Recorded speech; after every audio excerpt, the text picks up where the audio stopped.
được cái hướng xe như vậy không? Vì bọn ở bên này muốn mua cái dòng xe, những cái dòng xe sang cao cấp á. Đây là dựng tên đúng không?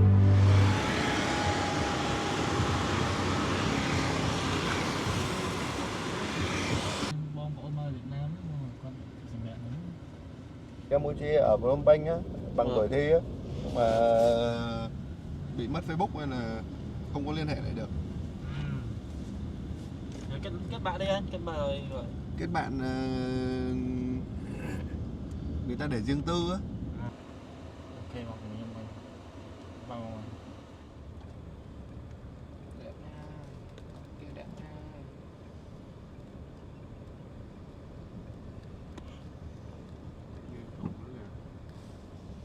Quay đường kiểu đẹp luôn nè.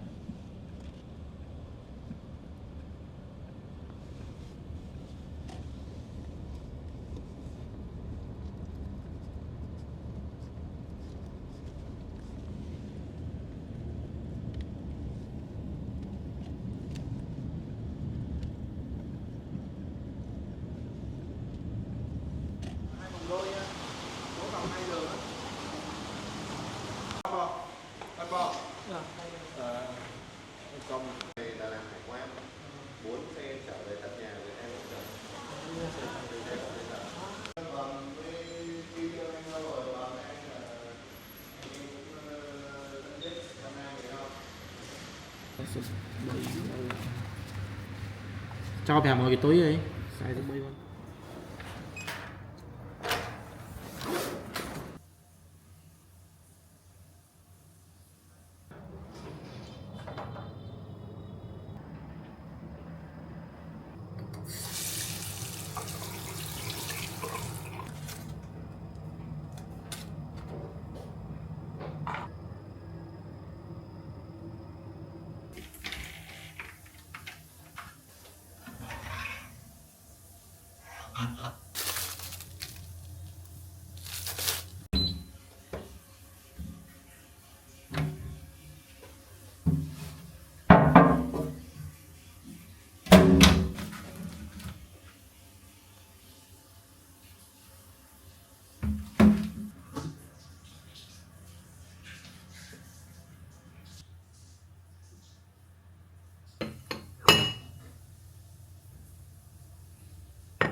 2BX បាទ2506បាទសូមបងជួយសម្រួល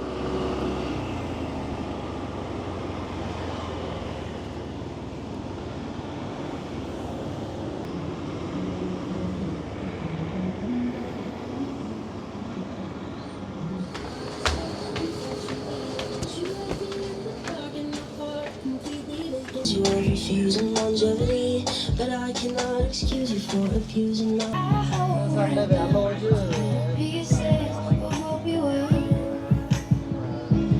know we long gone, but take it easy. Is it too much to ask? Too much to ask? Elevator going up.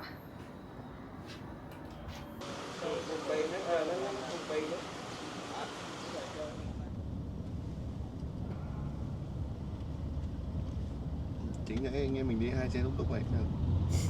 Trăm mấy cây đi cho nó mát.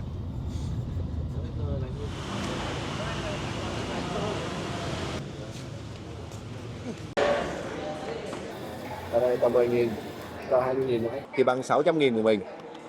10 tờ này 10.000 á, thì À. 100.000 là bằng 600.000 của mình.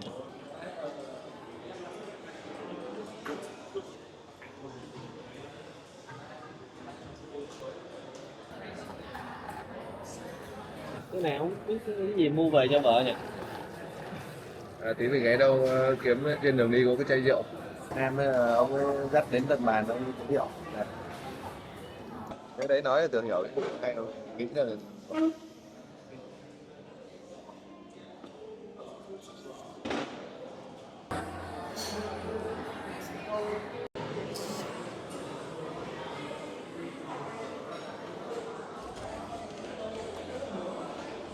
And this one independent, and this one your house prime minister.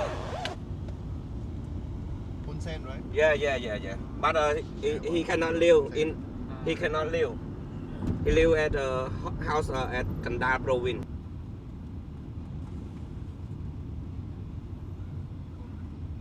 Việc của anh người ta biết người đây là một thôi, với hai là trước khi có việc gì người ta sẽ đều hỏi lại trước.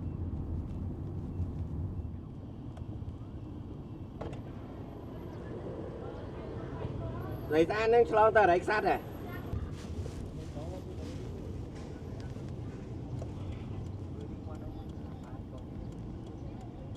Sau này nó phải xây cầu qua đây thôi.